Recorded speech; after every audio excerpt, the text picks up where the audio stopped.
Hi friends, எல்லாருக்கும் வணக்கம். உங்களுடைய மொபைலில் பார்த்தீங்கன்னா ப்ளே ஸ்டோரில் போய்ட்டு நீங்கள் ட்ரஸ்ட் வேலட் அப்படிங்கிறத இன்ஸ்டால் பண்ணிக்கலாம். உங்களுடைய கூகுள் ப்ளே ஸ்டோர் அப்படிங்கிற ஆப் உங்களோட மொபைலில் இருக்கிறத ஓப்பன் பண்ணிக்கோங்க. உங்களுடைய மொபைலே இருக்கும். அதை ஓப்பன் பண்ண உடனே ட்ரஸ்ட் வேலட் அப்படின்னு சொல்லிட்டு டைப் பண்ணுங்கள். இப்போ உங்களுக்கு பார்த்தீங்க அப்படின்னா ஒரு ட்ரஸ்ட் வேலட் அப்படிங்கிற பேஜ் ஓப்பன் ஆகிருக்கும். அதை இன்ஸ்டால் அப்படின்னு கேட்குது பாருங்கள். அதை நீங்கள் கிளிக் பண்ண உடனே உங்களுக்கு உங்களுடைய மொபைலில் அந்த அப்ளிகேஷன் டவுன்லோட் ஆக ஆரம்பிச்சிடும். உங்களுக்கு அது ஃபுல்லாக டவுன்லோட் ஆகிற வரைக்கும் வெயிட் பண்ணுங்கள். 100% முடிச்ச உடனே ஆட்டோமேட்டிக்காக ஒருத்தர் மொபைலில் இன்ஸ்டால் ஆகும். இல்லாட்டி வந்து நீங்கள் இன்ஸ்டால் அப்படிங்கிற பட்டனை கிளிக் பண்ணுற மாதிரி இருக்கும். உங்களுக்கு இப்போ ஃபுல்லாக ஆன உடனே ஓப்பன் சொல்லி கேட்குது பாருங்கள். அதை கிளிக் பண்ணுங்கள்.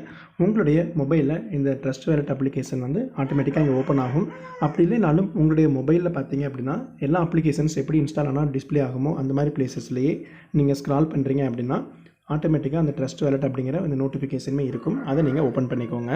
இதில் வந்து பார்த்தீங்கன்னா உங்களுக்கு 2 ஆப்ஷன்ஸ் இருக்கும். Create a wallet, already have a வேலட்டுங்கிற ஆப்ஷன் இருக்கும்.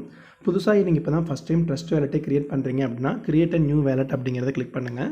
சப்போஸ் ஆல்ரெடி உங்களுக்கு வந்து வேலட்டில் இருக்குது அப்படின்னா I already have a wallet அப்படிங்கிறத சூஸ் பண்ணிக்கலாம். உங்களுக்கு வேறு ஏதாவது மொபைலில் நீங்கள் இன்ஸ்டால் பண்ணியிருக்கீங்க, இதுலேயும் அதே ஆப் இன்ஸ்டால் பண்ணாலும் ஆல்ரெடி ஹேவ் அ வேலட்டில் போய்ட்டு நீங்கள் பண்ணிக்கலாம். இப்போ ஃப்ரெஷ்ஷாக க்ரியேட் பண்ணுறதுக்கு கிரியேட் அ நியூ வேலட் அப்படிங்கிறத நீங்கள் கிளிக் பண்ணுங்கள். அடுத்தது உங்களுக்கு பார்த்தீங்க அப்படின்னா இந்த ட்ரஸ்ட் வேலட்டுடைய ப்ரைவசி டேர்ம்ஸ் அண்ட் கண்டிஷன்ஸ் எல்லாமே கொடுத்துருந்துருப்பாங்க.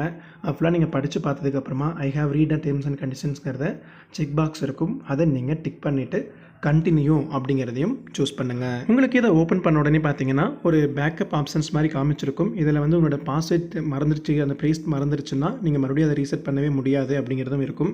அதே மாதிரி இந்த சீக்ரெட் கோடை யார்கிட்டையும் ஷேர் பண்ண வேண்டாம் அப்படிங்கிறதுமே கொடுத்துருந்துருப்பாங்க. இது எல்லாமே உங்களுடைய ஓன் ரெஸ்பான்சிபிலிட்டி அப்படிங்கிறது இருக்கும். எல்லாத்தையும் நீங்கள் செக் பாக்ஸஸை டிக் பண்ணிவிட்டு கண்டினியூ அப்படிங்கிறத செலக்ட் பண்ணுங்கள். கண்டினியூ அப்படிங்கிற ஆப்ஷன் இருக்கும்.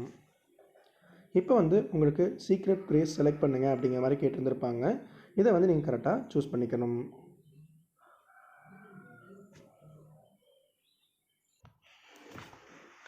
உங்களுக்கு க்ரியேட் ஆகிற சீக்ரெட் ப்ரைஸ் கோடை நீங்கள் கரெக்டாக நோட் பண்ணி வச்சுட்டு கீழே வந்து நீங்கள் காப்பி பண்ணுறனாலும் பண்ணிக்கலாம். இல்லை இதில் இருக்கிற டிஸ்பிளே ஆகிற டீட்டெயில்ஸை நீங்கள் ஏதோ ஒரு நோட்லேயே கூட இந்த 12 எழுதி வச்சுட்டு கூட நீங்கள் கண்டினியூ கொடுத்துக்கோங்க.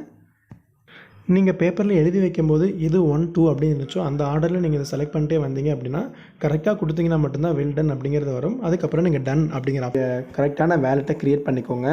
அதே மாதிரி உங்களுக்கு ஏதாவது நோட்டிஃபிகேஷன்ஸ் வரணும்னு நினச்சிங்கனாலும் எனேபிள் அப்படின்னு கொடுத்தீங்கன்னா உங்களுடைய மொபைலுக்கு வந்து நோட்டிஃபிகேஷன்ஸும் க்ரியேட் ஆகிடும். இந்த நான் இப்போ சொன்ன இந்த 12 ஒரு சீக்ரெட் கோடுங்கிறது பார்த்திங்க அப்படின்னா எல்லாருக்குமே ரொம்ப வந்து முக்கியமான ஒரு கோடு. அதனால் இது நீங்கள் கரெக்டாக நீங்கள் சேவ் பண்ணி வச்சுக்கிறது ரொம்பவே நல்லது. இப்போ உங்களுடைய வேலட்டில் பார்த்தீங்க அப்படின்னா உங்களுடைய ஹோம் பேஜ் லோடாக இருந்திருக்கும். அது என்னென்ன ஆப்ஷன்ஸ் இருக்குது அப்படிங்கிறத நீங்கள் நோட் பண்ணி பாருங்கள். இந்த வீடியோ தகவல் உங்களுக்கு ஹெல்ப்ஃபுல்லாக இருந்திருக்கும்னு நினைக்கிறேன். அதே மாதிரி நீங்கள் க்ரியேட் பண்ணும்போது இந்த பாஸ்வேர்டையும் சரி பின்னாக இருந்தாலும் சரி உங்களுடைய வீட்டில் ஏதோ ஒரு டைரி மாதிரி வச்சுட்டு அதில் இந்த டீட்டெயில்ஸ் எல்லாமே எப்போவுமே சேவ் பண்ணியும் வச்சுக்கோங்க.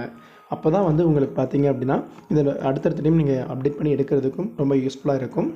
இந்த வீடியோ தகவல் உங்களுக்கு பிடிச்சிருக்குன்னு நினைக்கிறேன். மீண்டும் அடுத்த பயனுள்ள வீடியோவில் சந்திக்கலாம். நன்றி.